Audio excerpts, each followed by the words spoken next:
A quiet corner in the countryside in Oklahoma, one of the most rural states in America. Hills, cows grazing peacefully, and suddenly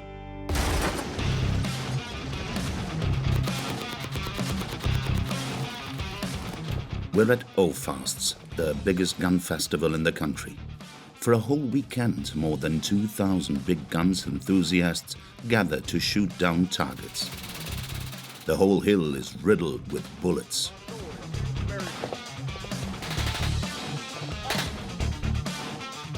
The founder of the event is a 56-year-old gunsmith, Mike Friend. Here at Offences, they bring their families, they can look at history, and they can just have fun all weekend, shooting the vehicles, different targets, and every now and then we'll blow something up, and it's just a blast. The festival brings together people from different backgrounds, men, women, the rich and the poor, all united by their passion for guns. Music to my ears. That's how we have fun in Oklahoma, right there, right there. Participants can rent all kinds of weapons or come and test guns from their own collection, like this one, a Russian machine gun from the First World War. For 100 euros, you can treat yourself to more adrenaline by shooting from a helicopter. For 17-year-old Paige, this is a first.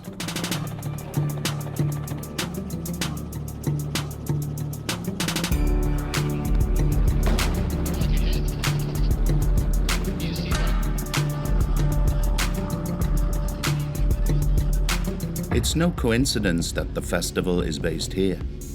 Oklahoma is one of the most liberal states when it comes to gun laws. To buy a gun, all you have to do is be of age and have no criminal record. You don't need a permit, even for weapons of war. The people that don't live in Republican states, they don't understand because they wasn't grew up around guns, and to them, it's crazy. To us, it's normal.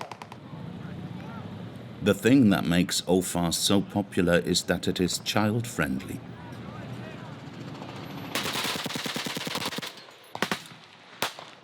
Admission is free for children under 10. You want to do semi or full? Semi? Okay, we'll do semi. Does she know what it means? Oh, yeah. Yeah, he knows.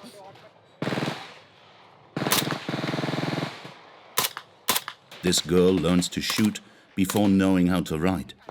She makes her dad proud. And if you don't start them off young, they're not going to be as introduced into it as they get older. So the younger you can get a kid in the outdoors and shooting guns, the better life they'll have. Y'all have a good one. People here defend their lifestyle. It's a state with the most conservative population in the country. Oklahoma is in the heart of the Great American Plains, right in the middle of the Bible Belt, the most religious area of the country. The 4 million residents are predominantly white, Christian, and mostly agriculturally oriented. Here, they hunt deer raised on farms. No other state is as involved in defending the main principles of the Republican Party. God, guns, and glory, right? During the conquest of the West, Oklahoma saw the most famous criminals like Jesse James or Bonnie and Clyde. The state has retained some of the old ways from that time and is a record breaker in terms of criminal law enforcement. We are spending more money on people in prison per year than we are for students. Sheriff's Office, identify yourself. Here, small crimes lead directly to prison. So in Oklahoma, whiskey manufacturing is a felony. It's the same penalty as like manufacturing methamphetamine. Our mentality is kind of left over from the Wild West that we expect law and order. Oklahoma has the highest incarceration rate in the country and the highest number of women in prison. This is because of a law that punishes them more than men for the same crimes. We know someone that received a 30-year sentence for failure to protect their child from their abuser and the child's abuser, who ended up with 2 years in county jail, where 168 people were killed. Today, radicalism has a different face. Christian far-right activists are mobilizing. In our nation, in our state. A lot of people like to pretend that abortion is now... But they are few in numbers. As a result, women are forced to travel thousands of kilometers to have an abortion in neighboring states. I mean, we were looking at remedies. I know, like castor oil. I was trying to just see any way rather than coming here and doing it safe. Oklahoma, a paradise for conservatives, but a living nightmare for everyone else.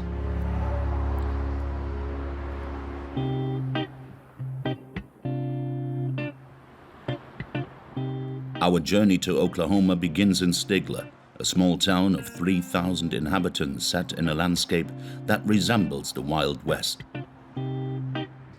Thousands of acres of fields where cattle graze between oil pumps, where everyone meets at the weekend for a barbecue or to watch the children's football game. The most important value here is order.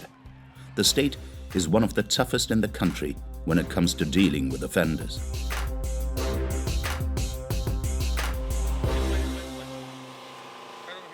The law enforcer here is the town's sheriff. He's going to be arrested for driving under the influence, operating a motor vehicle with no valid license, and transporting no container of alcohol. The 38-year-old Tim Turner has been the county sheriff for 6 years, a law enforcement veteran who collects awards like Sheriff of the Year or Best Investigator. Elected and re-elected by the public, the secret of his popularity is his uncompromising attitude.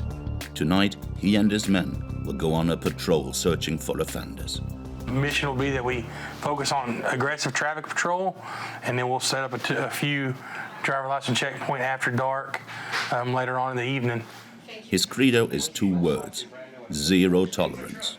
I will tell you that we are probably one of the most aggressive sheriff's offices in the state, and I don't want to say that we always find it, but I will tell you that a lot of times when we're out in force like this, something will happen. Because, I mean, we know what to look for, we know who to look for, and it doesn't matter your ethnicity, doesn't matter your age, it doesn't matter your sex. I mean, if you're doing wrong, we're going to come find you. As night falls, the sheriff's team sets up checkpoints.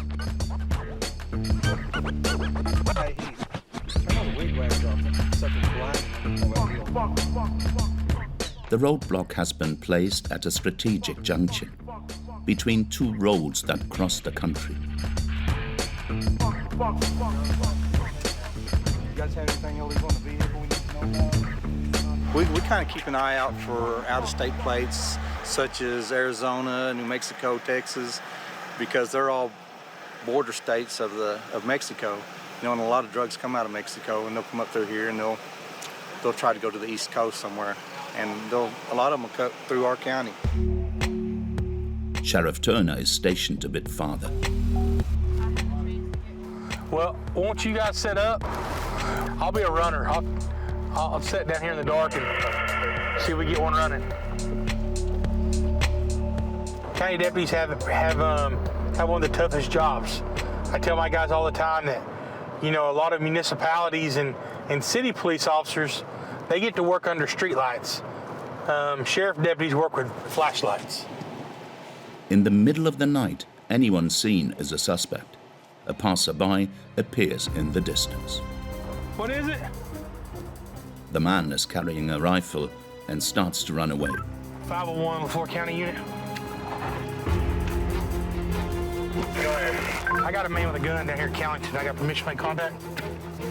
He's running. Be a white male, black shirt, blue jeans, ball cap, carrying a rifle. The sheriff is quickly joined by his men. Hey, Chase, he comes right through here. I mean, you can see open field right there. He's got to be bedded down right here, or he's winning into one of these. The officer's presence startles a neighbor. Who are y'all looking for? The guy that just ran with a gun. Somebody ran with a gun? Yeah. Oh. Okay. All right, have a good day, ma'am. Yes, sir. Thank you. The fugitive vanished, leaving everything he was carrying behind. Huh? Cup of milk. Is that what it is? Yeah, that's the ball cap he had on. I was more concerned about. Sheriff's Office, identify yourself. That's it. That's the long gun. As they search, the sheriff's team gets hold of the fugitive's loot, a bag and a computer. There's no reason that a normal person runs. The stuff he's threw down could be stuff that he just got out of a burglary. We don't know. But one thing about it, he was up to no good. The sheriff's men search the area, but fortunately for the suspect, they do not find him. The laws in Oklahoma are quite strict. A simple burglary is a crime punishable by several years in prison. Before leaving, the sheriff comes across yet another surprise. I don't think we were supposed to find this. What is it? Looks like a moonshine still, bro. Are you serious? Get over here. A discovery that could send one to prison. An illegal alcohol distillery. All the equipment is seized. Somebody's been using it. So in Oklahoma, whiskey manufacturing is a felony. It's the same penalty as like manufacturing methamphetamine. In this state, owning a weapon of war is allowed, but making your own alcohol can land you in prison for 3 years. With this type of law, Oklahoma has the highest incarceration rate in the U.S.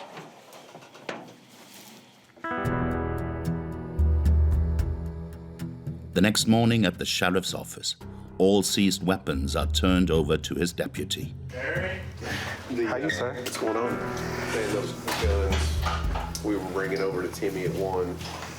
Okay. We got in your office, so.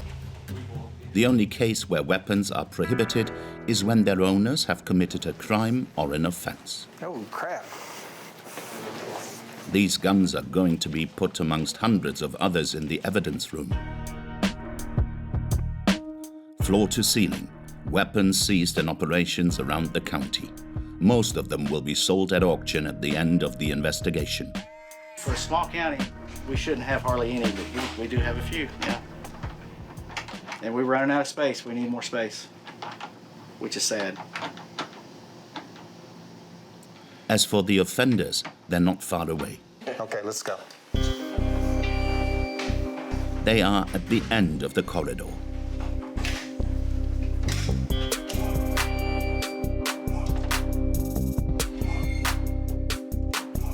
You guys have any guns on you? Okay. The sheriff also runs a detention center where 76 men and women are detained separately.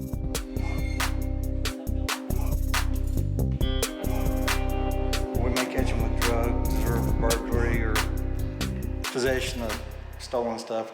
Just whatever they're arrested for, we'll bring them in here. Oklahoma is known for its ultra-repressive penal policy. Capital punishment is used more than anywhere else in the country. Offenders get sent to prison after their first crime.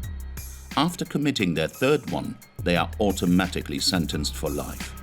Here, prisoners are in pre-trial detention, and the one who welcomes them is Shane Duncan, the jailer. Orange jumpsuits. So I figure out what size they need, bring their orange jumpsuit out, get them shoes.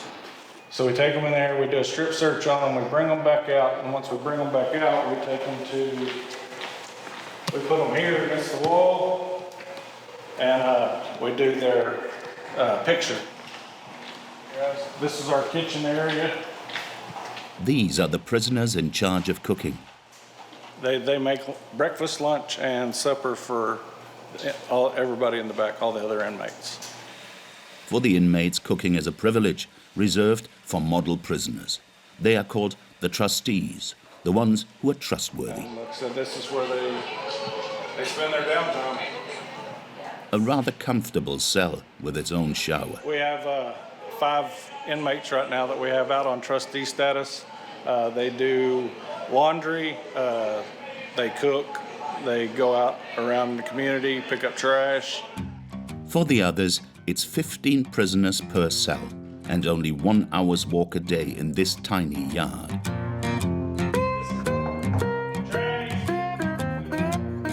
Here, temporary detention can last a very long time.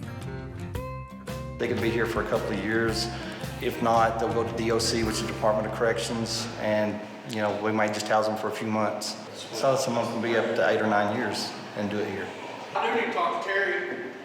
To me? Yeah, when are y'all gonna give me a chance of being a trustee, man? Hey, I could have ran. Hell, there was a hole in the ceiling for 2 days, and I stayed on my rack. And y'all afraid I'm gonna run? It ain't fair. Okay. But I ain't been in no trouble. I ain't been in no fights. Let me talk to Timmy. Pinky promise. This guy here, he's been an outlaw all his life, but I still like him. I mean, you can't help but like him. But that's how most of these guys are. They've just made a bad decision at some point, and that's why they're here.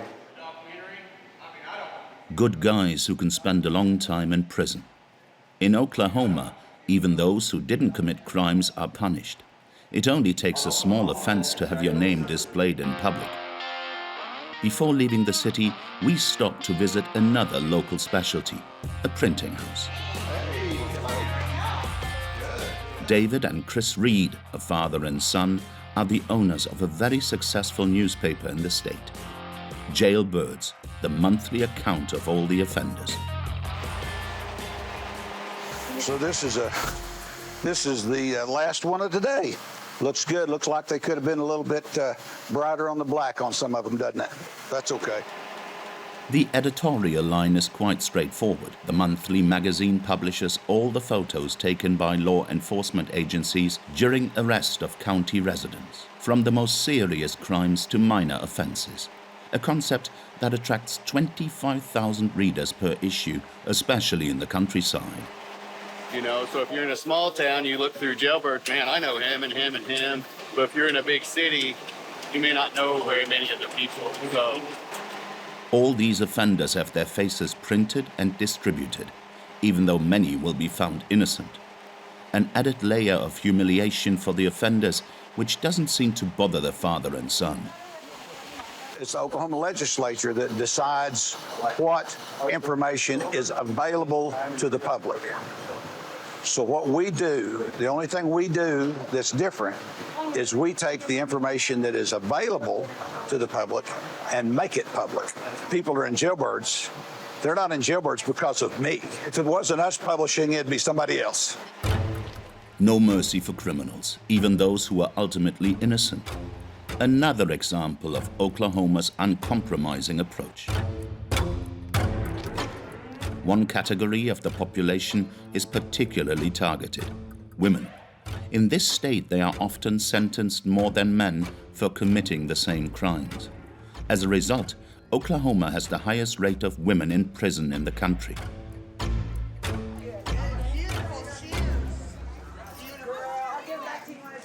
Christy Luther knows a thing or two about it. She spent 5 years behind bars for causing a fatal traffic accident. Now she runs hairdressing classes in prisons and speaks against the unfair laws against women in the state. They love you here. I love them here. Treat them like people, Thank you. Many of them are imprisoned only for using drugs, but some have been convicted of a crime that is punished in Oklahoma more than anywhere else: maternal neglect. Yes, nice. You guys are doing braids and roller sets? Yes, ma'am. Awesome. In Oklahoma, if a child is abused, even if the father is the abuser, the mother will be convicted of failing to protect the child. My initials, look at that, the C. Love it. The whole legal system is a nightmare for women in Oklahoma. In the evening, we meet up with Christy in a small house just outside of town. You got pineapple pineapple in there or no? No. Okay, I want to try this. Is this your first smoothie that you've made? Second smoothie you've made since you've been out? Oh, I'm kind of scared. I don't know. Is it going to blow? Oh, wait, I know why. I forgot I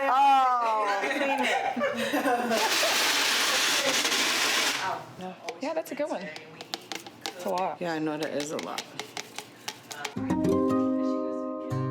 Upon release, former inmates often have nowhere to go. With donations, Christy was able to buy this house where she houses 5 of them. So this is one of the rooms. So maybe you can peek in here. A great starting point. A lot of former prisoners have terrible difficulties to reintegrate. When they return to normal life, they have a huge debt to pay. In Oklahoma, prisons are not free. The longer the sentence, the higher the price. I owe $107,000 to the Department of Oklahoma after I did 7 years. The fines and fees for in Oklahoma, like a meth charge, one meth charge is $25,000. If you have 4 different charges, there's $100,000. Then they set you up on payments of $50 a month. How long will that take to pay off? Because if you don't pay or you miss a payment, they can revoke your sentence and send you back to prison. You want me to get out of prison, you want me to work the job that you didn't help me get, and then you want me to pay you guys all this money after all this time that I spent in prison. It's like housing cattle. Warehousing. It's all it is. And we're their bacon. We're the money. So if they don't have us, they don't get their money. I mean, from rides to... In Oklahoma, maternal neglect is one of the main reasons why there are, on average, twice as many women in prison as in the rest of the U.S. They did not. And here they would rather you be in the home, taking care of your children, than to be out doing anything, even if it's productive, a job, or it's very archaic. Very archaic. Very old school, good old boy system. There are currently 342 women imprisoned for maternal neglect in Oklahoma. 1 in 6 are women. We are back to prison. It's a big day. Hi! You ready? Christy meets up with one of her students for her last hours in prison. Yay! Yay! 41-year-old Brandy has spent half her life in prison, also because of the Maternal Neglect Act. Today, she takes last steps towards freedom. Can you believe it? 21 and a half years to the day. Yes, to the day. To the day. Yes. I know, I listened to you. You look great. Cool. And you wore the right eyeliner to go with your shirt. Yeah, how about that? Look, it matches. I know, it's beautiful. Yeah. Brandy's son died of meningitis when he was 1 year old. The Oklahoma court found her guilty of abuse. The father, on the other hand, was never charged. For Brandy, this return to freedom is a leap into the unknown. I feel like whenever I get overwhelmed, I better tell myself at least I'm not in prison anymore. Focus on all the little things that you're going to be grateful not having to deal with anymore, like using the bathroom with everybody and taking a shower with everyone and being in a big open pod and everyone being crazy all night long. And Upon her release, Brandy heads to the Capitol, where she is expected to attend a panel discussion on the unjust situation of women in prison. She and Christy meet up with other former inmates.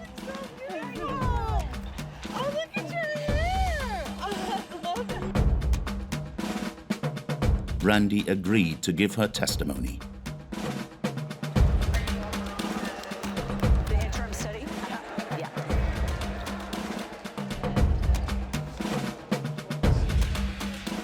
In the parliamentary chamber, Brandy faces prosecutors and lawyers.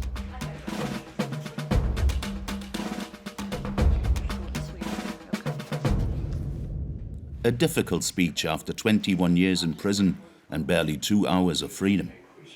Pull that microphone up kind of close and give us your name, please. thank you. My name is Brandy Alexander. Thank you for letting me speak today.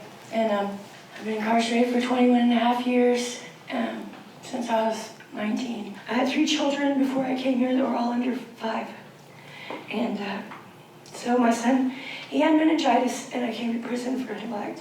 And because my mother-in-law wanted me gone, she told them bad things, which, thank God, I just now finally got in contact with my babies. December and February, they contacted me and told me they figured out, they've grown up and figured out what really happened. But some people don't get that chance. Everything that we went through isn't who we are. So, yeah, thank you guys. Any questions?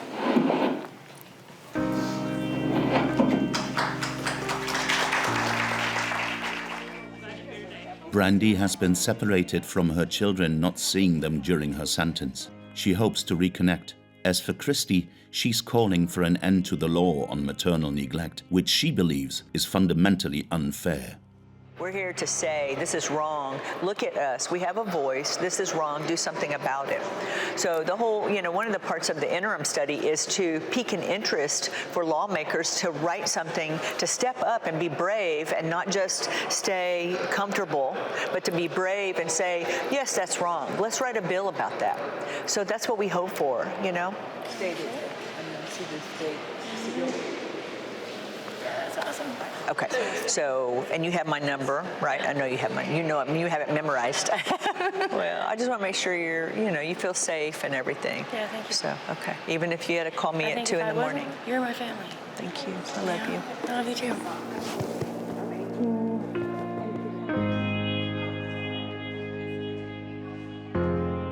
In this ultra-repressive world, one man is swimming against the tide. He would like to end the state's prison policy. At the Oklahoma City Courthouse, we have an appointment with Judge Kenneth Stoner.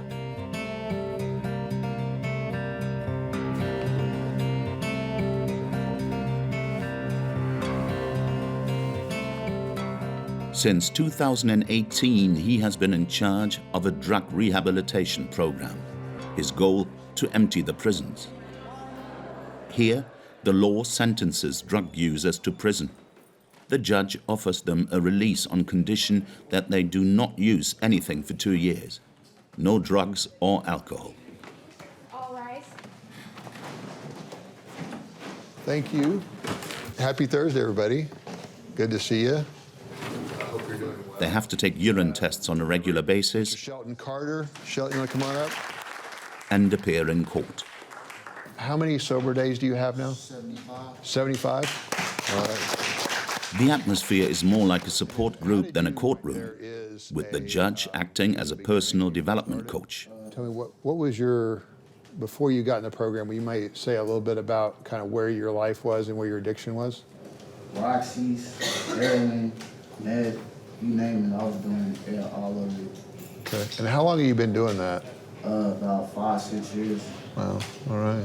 That's just, it was hard, but once I really started giving effort and believing in myself again, it got easier over time. Yeah, awesome. There are 400 people participating in the judge's program. Always good to see you. Take care. You can do this, man. Thank you. However, if they don't follow the rules, they are punished immediately. Jefferson. Another man comes before the judge. He missed a urine test and a court hearing. If you're being dishonest, I believe that you are playing games, and I'm putting you in custody pending further order. You're in contempt of court, okay? You've had plenty of opportunity to this program, and there's one thing, I can work with you if you're being honest. I cannot work with you if you're playing games, and you, my friend, are playing games, and I'm done with it.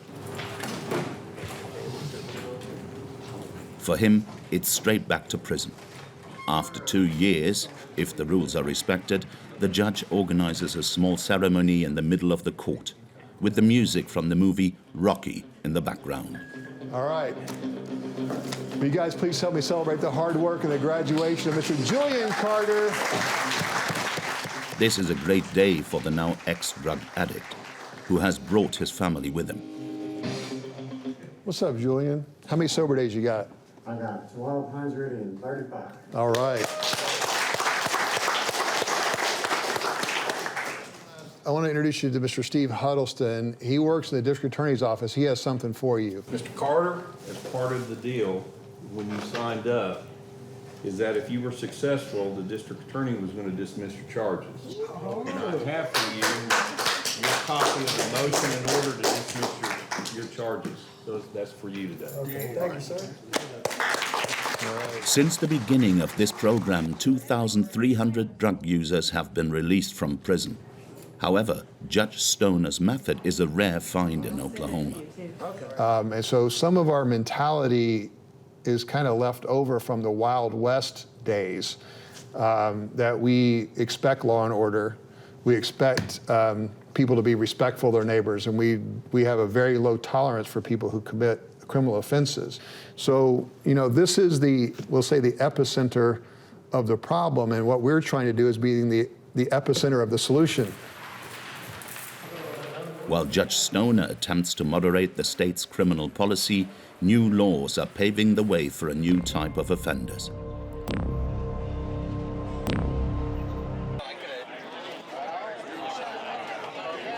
Friends, we live in a holocaust of child sacrifice. Here in Oklahoma, it continues. We're all complicit, much like the Germans in 1930s Germany. Yeah, but what did all the good people do? Oh, nothing. They were going to Das Iron Maiden concert. They were just entertaining themselves, just like you. Or they're using it to fund other... Here, Alan Maracle doesn't interest many people. Yet, the 38-year-old computer engineer spends all his spare time running operations like this. He's not always well received. What does that have to do with rock and roll? It's a good question. What does it have to do? Have you ever read any of the lyrics? No, hell no, you haven't. Hey, kiss my fucking ass, dude. And you know what?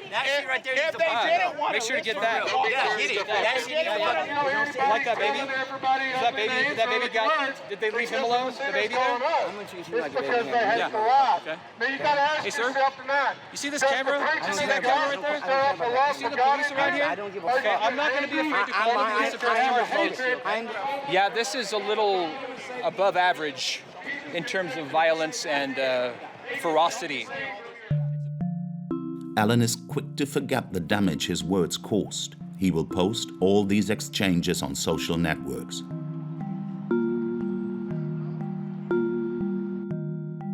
We met up with him at his home the next day in a small suburban area of Tulsa. Welcome to our place.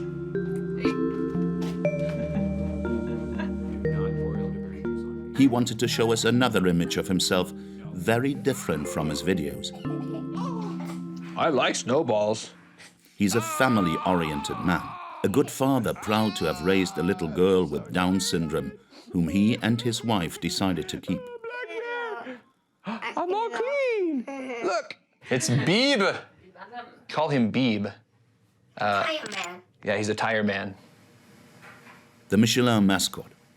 Alan is a lover of France and speaks French fluently. Nous avons étudié à Clermont-Ferrand en 1999 et 2000, une année scolaire par là.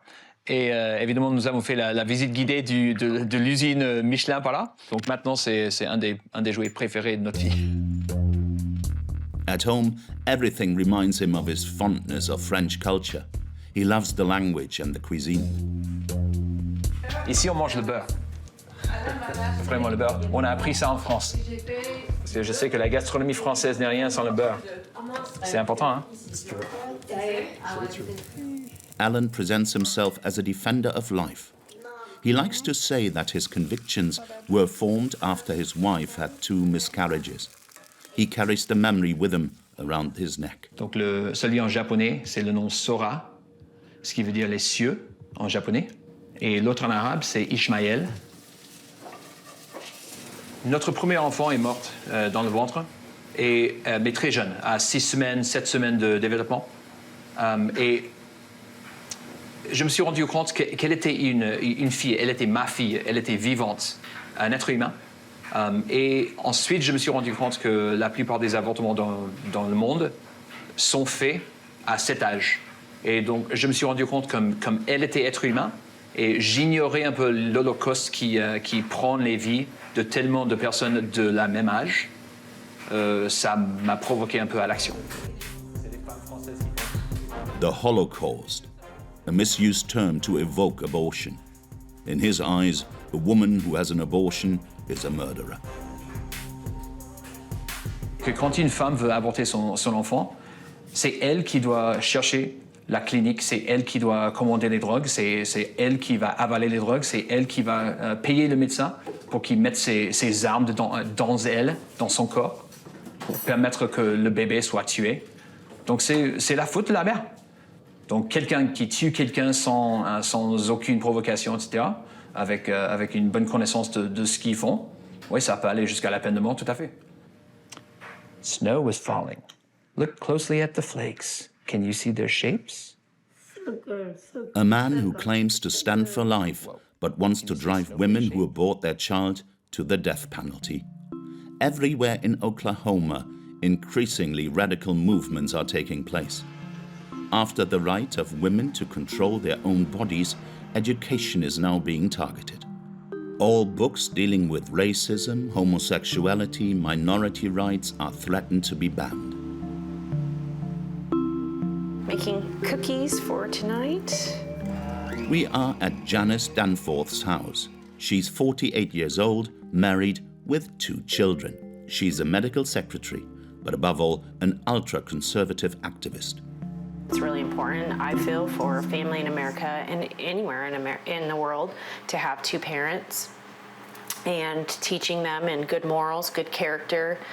We are a Christian family, so God is a big part of our family, and that really is the base, the foundation of what everything else is set upon. For the past year, in the name of her vision of morality, Janice has been on a crusade against the Oklahoma school system. Her inspiration comes from a far-right intellectual. So this is one of my favorite authors, James Lindsay, and this book, Race Marxism, is his latest. I did get an autograph because I met him. James Lindsay, a conspiracy author banned for life from Twitter. He accuses public education of spreading leftist ideology. Today, Janice is convinced that children in school are at risk. Okay, are you leaving now? Yep, we gotta go. In recent years, the conservative right has been on the offensive against books they consider indecent. In Oklahoma, 50 have been banned from certain public schools. Masterpieces such as John Steinbeck's Of Mice and Men, about the class struggle, or Aldous Huxley's Brave New World, which denounces a dictatorial, futuristic society, or even books by Black American authors dealing with racism, such as Maya Angelou or the Nobel Prize winner Toni Morrison.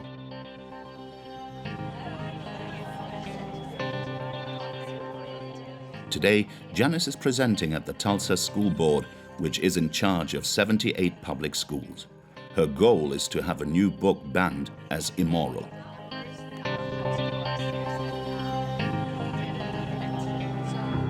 You know, we want accountability, we want transparency, we just want, you tell us what's being taught, and then if we don't like it, we're not going to allow our children to be taught it. We want to get back to the basics of teaching, writing, reading, arithmetic, history, those types of things, not the other stuff that often is coming out in the limelight right now. To get her point across, she uses her ally on the committee. Hey friends. What's going on? So I'm going to speak tonight about books, and I'm actually going to read part of an excerpt from one that they're probably not going to love, but we're at that point. We'll see what they say. She's our warrior board member who has the same moral compass and values and standards that we do of setting. We think that she's a rock star. No.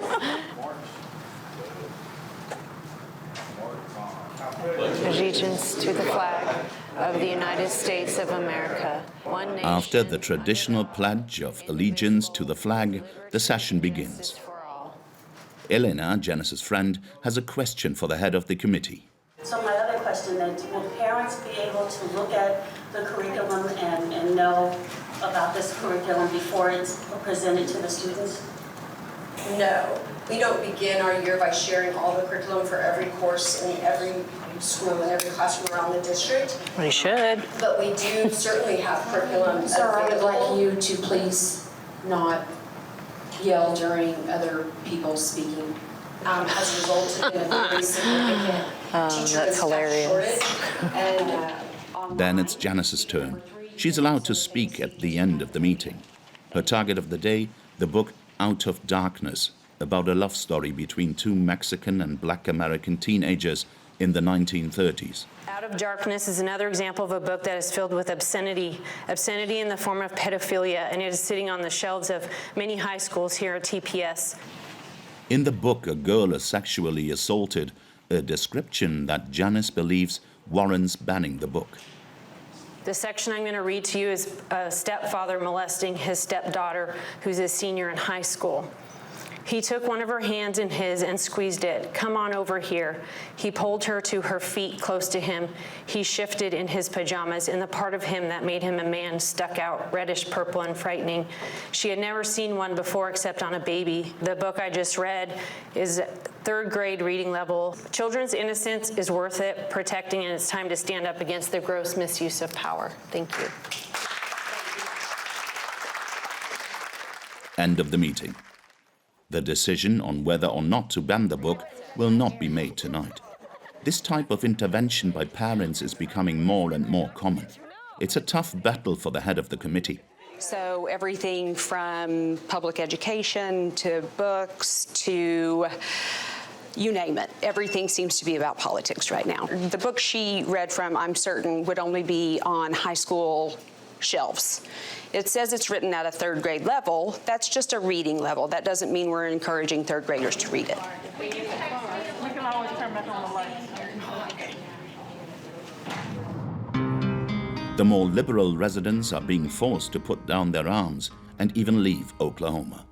We drove to Albuquerque, New Mexico, the neighboring Democratic state. We met up with Brandy, the nurse that used to perform abortions at the clinic in Oklahoma. Okay, you ready? That's my girl. 2 months after the Tulsa clinic closed, she moved here, leaving her partner behind, and found a job at another facility. And I miss my wife, but it's also something I've done for so many years, and I couldn't imagine doing anything else. So here I am.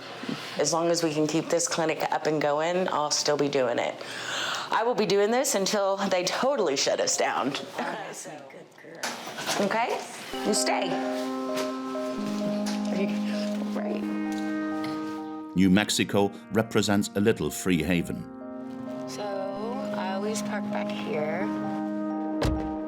In the middle of states where abortion was recently banned: Texas, Louisiana, and Oklahoma. Come on in. Brandy is seeing more and more women who have traveled thousands of miles to have an abortion. And more women travel on the Friday and Saturday just because they can get a flight and go home, and also have a day of rest on a Sunday, depending on which procedure they do. So yeah, this is our busy day, and tomorrow will probably be busier. One of the patients agreed to let us film the consultation.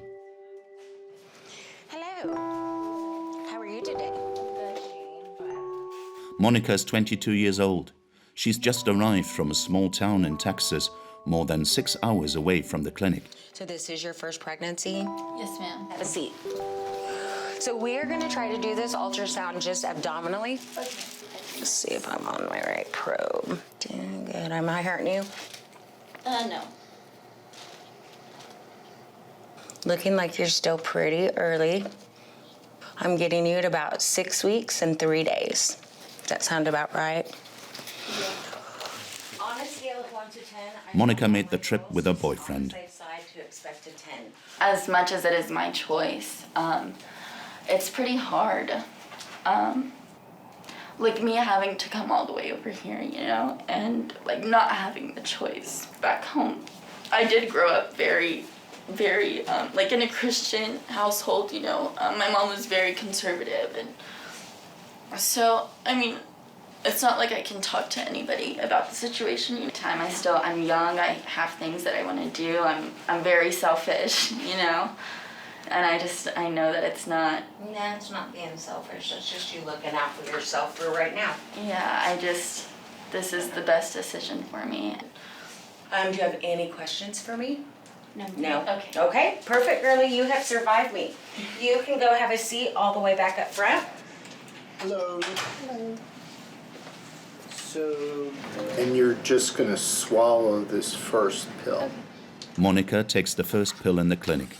Then she will have to swallow 3 more pills within 48 hours when she gets home, which will cause a miscarriage.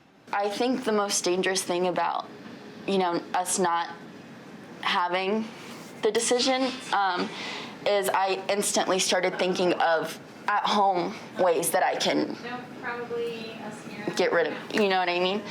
I mean, we were looking at remedies. I know, like castor oil, if you take like a certain, I don't know, it's not looking into, you know what I mean? Like I was trying to just see any way rather than coming here and doing it safely, you know what I mean? And then